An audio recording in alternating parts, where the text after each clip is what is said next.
ಕೆಲವು ವರ್ಷಗಳ ಹಿಂದೆ ರೈಲ್ವೆ ಸ್ಟೇಷನಿನ ಕ್ಯಾಂಟೀನಿನಲ್ಲಿ ಚಹಾ ಕುಡಿಯುತ್ತಿರುವಾಗ ಬಟ್ಟಲಿನಲ್ಲಿ ಗಾಂಧಿ ಟೊಪ್ಪಿಗೆ ಕಂಡು ಚಕಿತನಾದ.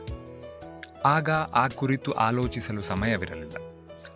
ಅವಸರವಾಗಿ ಮಂದಿಯ ಮಧ್ಯೆ ಓಡೋಡಿ ಗಾಡಿ ಹತ್ತಿದೆ. ನಿಂತವರ ನಡುವೆ ನಿಂತೆ. ಮೊದಲು ನಿಧಾನಗತಿ, ಮತ್ತೆ ಉಕ್ಕಿಗೆ ಉಕ್ಕು ಸಂಧಾನ ಶ್ರುತಿ. ನನ್ನ ಮಸ್ತಿಷ್ಕಕ್ಕೆ ಹೊಕ್ಕು ಹೊರಟು ಚಕ್ರಾರ ಪಂಕ್ತಿ ಯುಗ ಮಗುಚುತ್ತದೆ. ಬೆರಳುಗಳು ಬೇರುಗಳಾಗಿ ಒಡೆಯುತ್ತವೆ. ಕಣ್ಣ ಗುಡ್ಡೆಗಳು ನಕ್ಷತ್ರಗಳಾಗಿ ಸಿಡಿಯುತ್ತವೆ. ಎರಡೂ ಕೊನೆಗಳಲ್ಲಿ ಬಹುಶಃ ನಾವು ಸಂಧಿಸುತ್ತೇವೆ. ಜನರ ಮತ್ತು ದೈವಗಳ ನಡುವೆ ಆರಿಸುವುದು ಕಷ್ಟ. ನಿನಗೆ ಮನುಷ್ಯರ ಹಿಂದಿನ ದೇವರು ಬೇಕು, ನನಗೆ ದೇವರ ಮುಂದಿನ ಮನುಷ್ಯರು ಮಾತ್ರ ಸಾಕು. ನೀನು ನೋಖಾಲಿಯ ಹಿಂದೆ, ನಾನು ಡಾಖಾದ ಮುಂದೆ. ನಿನಗೆ ರಾಮನ ಬಳಿಗೆ 5 ನಿಮಿಷ, ನನಗೆ ಅನ್ವೇಷಣೆಯ ಅನೇಕ ವರುಷ.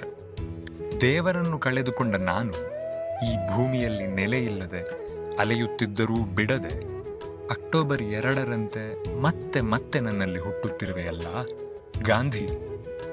ಮಳೆ ಬಿಸಿಲಿಗೆ ನಿಂತ ನಿನ್ನ 100 ಪ್ರತಿಮೆಗಳಂತೆ ನಾನೂ ಮಾಸುತ್ತೇನೆ ಯಥೇಚ್ಛ ಮೌನದಲ್ಲಿ, ಬುದ್ಧ ಭಗವಾನನ ಕಣ್ಣಿನಲ್ಲಿ.